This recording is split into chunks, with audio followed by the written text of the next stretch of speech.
Jakie są tradycyjne łemkowskie pisanki? Łemkowie tworzą je metodą batikowo-szpilkową. Na jajka nakłada się gorący wosk pszczeli za pomocą szpilki wbitej w podłużny kawałek drewna. Łemkowskie wzory tworzone są na bazie kropek i zwężających się kresek. Możemy wśród nich wskazać motywy kwiatów, rozetek, wierzbowych gałązek czy krzyżyków. Napis na pisankach to Chrystos Voskres, co znaczy Chrystus zmartwychwstał.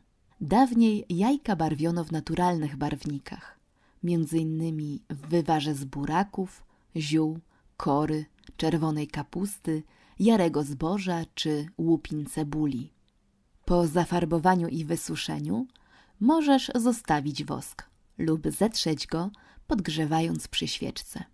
A ty, w jaki sposób tworzysz wielkanocne pisanki?